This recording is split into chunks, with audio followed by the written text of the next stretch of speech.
Hello everybody, welcome back to the Human Perspective.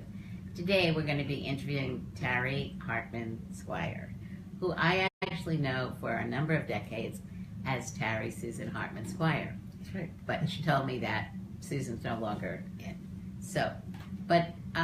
I got to meet Tari when I was living in California, and she was beginning to do work in the area of media and getting disabled people integrated into the media. Today, she has an organization that she started called Einsof, and maybe we could start with that. Sure. What does Einsof mean? Well, Einsof means without end, and those of us that work in disability rights and social justice, we know it's an endless process.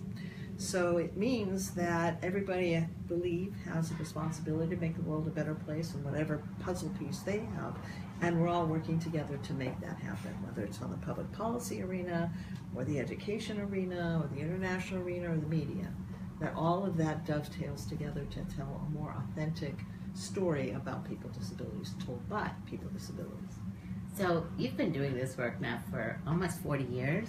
We stopped using numbers, actually, yes. Yeah, numbers are hard when you get older. They are. But Tari has been doing great work over these years with younger people and intergenerational work. So maybe could you give us a thumbnail sketch on the work that you've been doing? Sure. Well, it's working with media, with all different kinds of media. And part of it is encouraging people with disabilities to tell the stories, to own the disability narrative imperative, because whether it's news or entertainment, if it's not told authentically by people with disabilities, it's going to be filtered through a non-disabled conscious or unconscious bias and lens. Also encouraging people with disabilities to pursue the careers that they have the passion for, whether or not they've been told by a teacher or a rehab counselor or a special ed person or parent that media is not a viable career. It's absolutely not true. So doing a lot of different projects around that. So when I was younger, I studied voice. I studied voice for about 10 years, and I actually auditioned at Juilliard. Oh. I was doing plays and various things, and I think my family was one of the families that you're today trying to encourage to allow their children to move in the fields that they're interested in. So maybe you could spend a minute, because I left pursuing a career in music and theater. I guess in some way I've stayed in theater by what I do, but maybe you could tell us a little bit about what you're doing right now to help encourage both youth with disabilities and their families and schools and others to really support people creating their dreams. First of all, watch your picture and resume. So if you still want to do that, you can, and you're doing it with your podcast. So Lights, Camera, Access 2.0 is a project that we've started with its roots many years ago with the Media Access Office that Norman Lear, Fernfield, and Lorene Arbus started in the late 70s and early 80s, which then became a Media Access Office as a liaison between the entertainment industry and the disability community to increase employment and improve portrayals. So Lights, Camera, Access 2.0 now takes those two goals, but also adds another goal to enhance access to entertainment through captions and audio descriptions. And so we have those three goals: employment, improved portrayals, and access to entertainment. And we are working with several wonderful collaborative partners, the National Disability Mentoring Coalition, who with Cornell and Partners for Youth and Disabilities are setting up a first ever media mentoring opportunity pipeline that will set up mentors with disabilities, mentors with and without disabilities that are working in 6 different areas of media. Why do you think mentoring is so important? Oh gosh, it's really important. Studies show that youth that have mentors are more successful. And if you have, and also as reverse mentoring too, because there are folks that work with me that have taught me about Facebook and Twitter and other things. So it's a two-way street, and it's really important. And it's not just one mentor, but for those aspects of your career that you want to really pursue, it's good to talk to someone who is a little farther ahead of the road than you.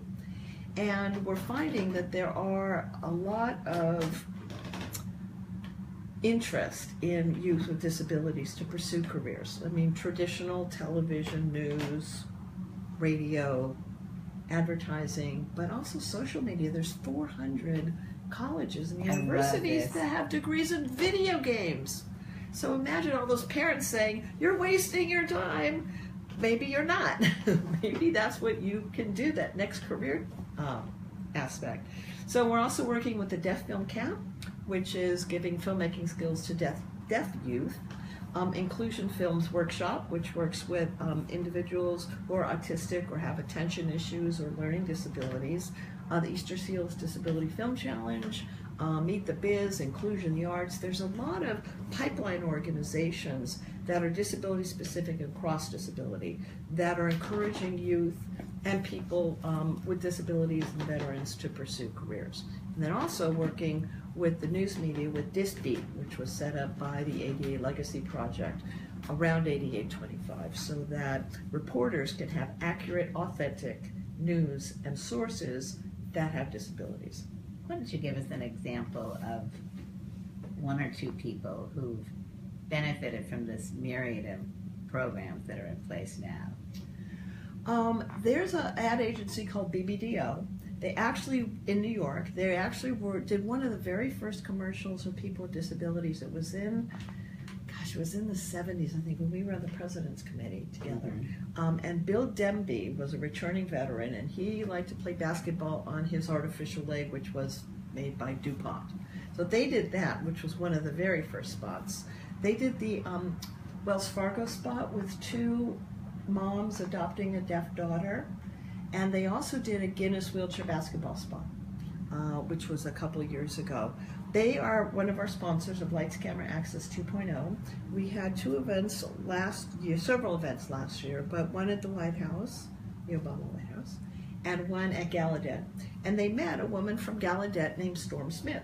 And now Storm is the first African-American deaf filmmaker who is doing a year-long creative residency with BBDO, which is awesome. They've also hired Alec Baldwin, who has a company called Autistic Reality, and he will be helping to edit some projects. So, do you want to stop? I want to just ask you a question about Alec Baldwin and... Alec Baldwin, I'm sorry, Alec Frazier. Okay. Oh my God. Cut that. Alec Baldwin, who is doing that movie. I'm sorry. Yeah, no, it's okay. I'm a little So, jet lagged. yeah. Alec Frazier. Sorry. And what is Alec Frazier doing? Alec Frazier is, BBDO is going to be publishing some of his fiction, which is great. And he's also going to be working with us on the Stories About Us campaign, which we're going to solicit stories by people with disabilities, storytellers.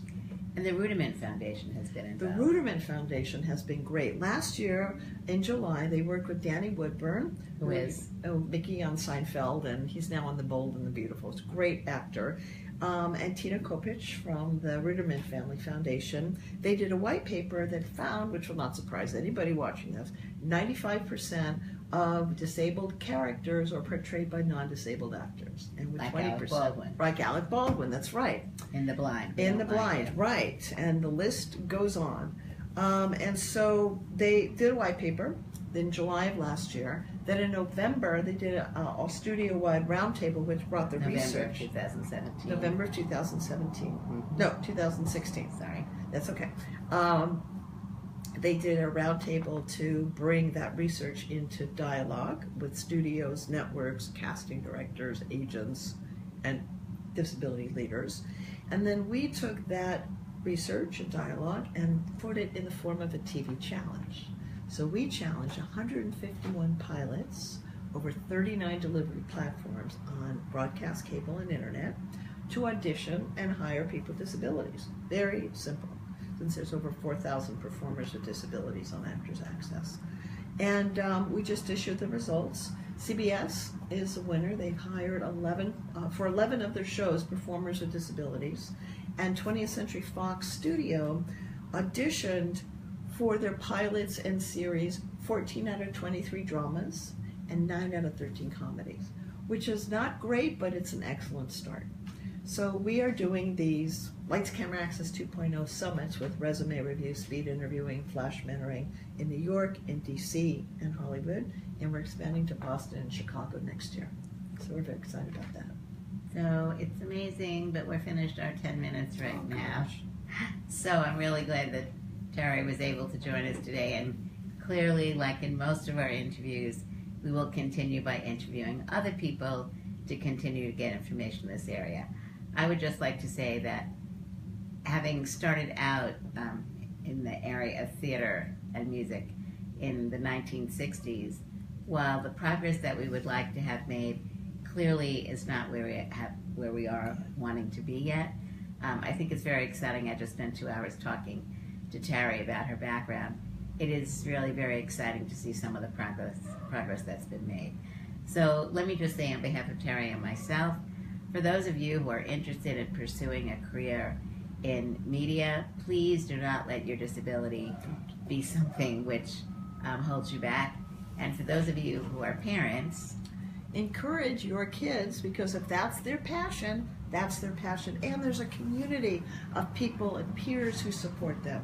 So don't give up just because people have lowered expectations or don't think you can do it. If you believe in it and you want to do it, go for it, and we'll get together and be involved in some of our programs. Thank you very much for listening.